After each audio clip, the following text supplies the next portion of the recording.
বাঙালি বাঙালি জাতির মুক্তির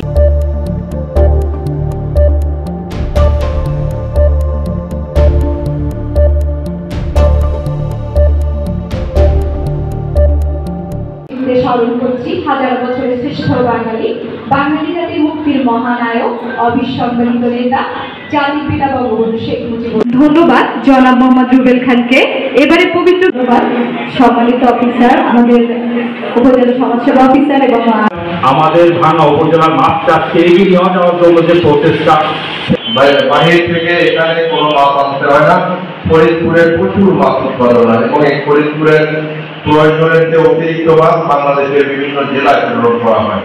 আমরা যদি আরেক পরিকল্পনা করে মাছ চাষ করতে পারি, ফরিদপুরের মাছ দিয়ে সারা বাংলাদেশে অনেকগুলো জেলা চাহিদা পূরণ করা সম্ভব হবে।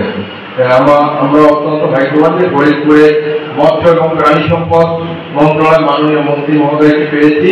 তিনি যেভাবে পরিকল্পনা করে মৎস্য চাষে বরাদ্দ দিচ্ছেন, নতুন নতুন প্রকল্প নিচ্ছেন, আমরা আশা করছি যে আগামী 1 থেকে 2 বছরের মধ্যে ফরিদপুরে মাছ চাষের একটা বিপ্লব ঘটে যাবে। ফরিদপুরে আমরা দেখেছি যে গত 1 সপ্তাহে আমাদের উপজেলা নির্বাহী অফিসার এবং ম্যাজিস্ট্রেটগণ যে পরিমাণ চায়না জুয়ারি এবং কারেন্ট জাল নদী থেকে উদ্ধার করেছে তার মূল্য প্রায় কয়েক কোটি টাকা হবে। আমরা এই চায়না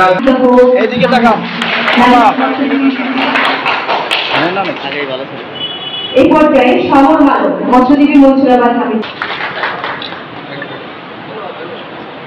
মহান মুক্তিযুদ্ধের পূর্বে 1971 সালের পূর্বে এই দেশের জনসংখ্যা ছিল 7 থেকে 7.5 কোটি। কিন্তু আমাদের কৃষিজমিগুলো 71 পরে কিন্তু এই দেশে এত লিপ্ত হয়েছিল, মানুষ 3 বেলা খেতে পারতো না, আমরা খাদ্যের সঙ্গে সম্পন্ন ছিলাম না, আমরা খাদ্য আমদানি করতাম। আর এখন কিন্তু 2021 সালে এসে 2024 সালে এসে আমরা কিন্তু খাদ্যের সংরক্ষণ করবো। আমাদের কিন্তু ধান চাল এগুলো কিন্তু আমদানি করতে পারে না। এটা কিন্তু আমাদের বড় একটি অর্জন। আজকে আমি মনে করি আমাদের যে যত উন্নয়ন বলি, আমাদের পথে সেতু নির্মাণ বলেন, মেট্রো রেল, আমাদের ভাঙ্গা এক্সপ্রেসে, সকল ধরনের উন্নয়নের মূল ভিত্তি কিন্তু আমাদের এই কৃষিখাত।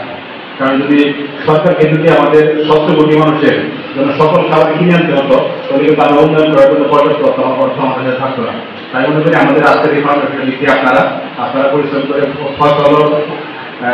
ফসল উৎপাদন করে বলেই এখন করি আমরা খেয়ে করে বেঁচে আছি এবং এই দেশ যে অতিরিক্ত টাকা আমরা অর্জন করি সেই অতিরিক্ত টাকাতে আমরা বিভিন্ন উন্নয়ন কর্মকাণ্ড পরিচালনা করছি।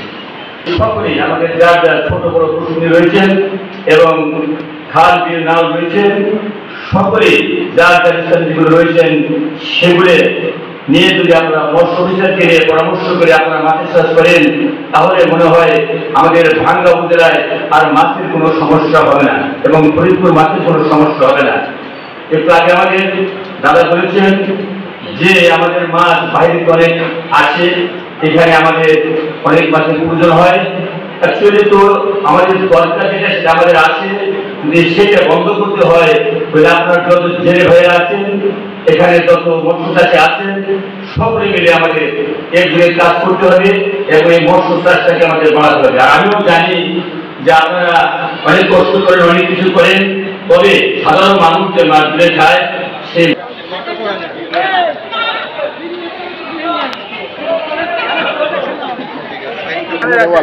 আপনার কথা কিছু নয় পিছন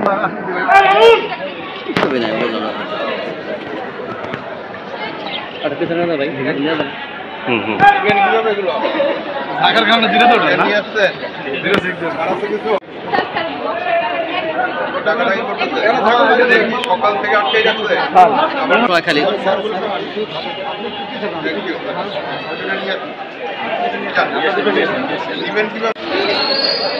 দেখো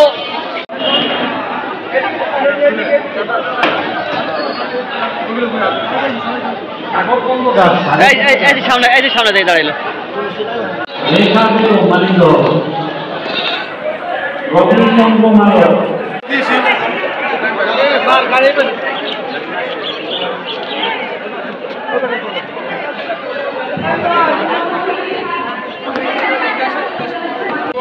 আপনার